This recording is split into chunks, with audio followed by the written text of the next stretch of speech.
Washington, D.C., with the 2024 presidential election in the rearview mirror, a growing number of prominent Democrats are quietly laying the groundwork for potential White House bids in 2028. While no formal announcements have been made, recent filings with the Federal Election Commission reveal a surge in fundraising, digital ad spending, and data collection that signals early campaign activity. Former Transportation Secretary Pete Buttigieg, a veteran of the 2020 and 2024 primary cycles, has raised $1.6 million through his leadership PAC, Win the Era. Much of that funding has gone into acquiring donor lists, running digital ads, and preparing a national grassroots infrastructure. Buttigieg's efforts put him near the front of the pack among Democrats eyeing a future run. Kentucky Governor Andy Beshear is also stepping into the national spotlight. His PAC, In This Together, raised over $600,000 in the first half of 2025 and has already begun purchasing email lists and running Facebook ads targeting key early states such as Iowa. The move marks a significant national expansion for the two-term red state governor. Michigan Governor Gretchen Whitmer and California Governor Gavin Newsom are also deepening their digital footprints. Whitmer's leadership PAC has brought in over $2.6 million, while Newsom's Campaign for Democracy boasts over $4.4 million in cash on hand. Newsom alone spent more than $1.5 million on digital advertising in the month of June, signaling ambitions that reach far beyond Sacramento. Democratic strategists say these early investments in online fundraising and list building reflect a new era in presidential campaigning. The days of waiting until 2 years before an election are over, said digital consultant Mike Nellis. If you're not building your audience and testing your message now, you're falling behind. 2028 field begins to take shape.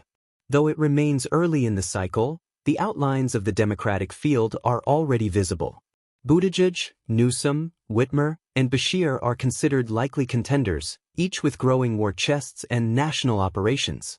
Others expected to test the waters include Illinois Governor J.B. Pritzker, Maryland Governor Wes Moore, Pennsylvania Governor Josh Shapiro, and a handful of sitting senators, including Cory Booker, NJ, Amy Klobuchar, MN, and Raphael Warnock, GA. Meanwhile, Representative Alexandria Ocasio-Cortez, New York, who will be 39 in 2028, the minimum age to run for president, has generated speculation after increasing her national media presence and maintaining a strong online donor base. Though she has not confirmed interest, her potential entry would inject a significant youth movement into the primary. Senator Bernie Sanders, VT, long a progressive standard-bearer, remains the top fundraiser in Congress with more than $20 million in political funds. However, at 87 by the next election, insiders say he is unlikely to mount another presidential bid.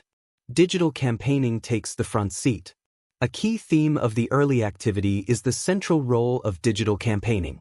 Leadership PACs are pouring funds into list acquisition, email fundraising, and social media advertising, tools once considered secondary, but now essential. Facebook, Google, and other platforms have seen a sharp rise in political ad purchases from Democratic PACs in the first half of 2025. Much of this activity has been concentrated in early voting states like Iowa, New Hampshire, South Carolina, and Nevada. These digital campaigns aren't just about raising money, said campaign strategist Lena Torres. They're about identifying supporters early, testing messages, and figuring out which issues are resonating with voters. What to expect next? While most candidates are expected to hold off on formal announcements until late 2026 or early 2027, the invisible primary is already underway. Donors are watching closely.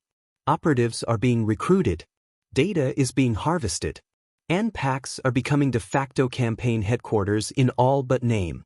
If current trends continue, Democrats may be heading toward one of the most crowded and competitive primary fields in modern history, shaped not by big rallies or debate stages, but by email clicks, Facebook shares, and online fundraising dashboards.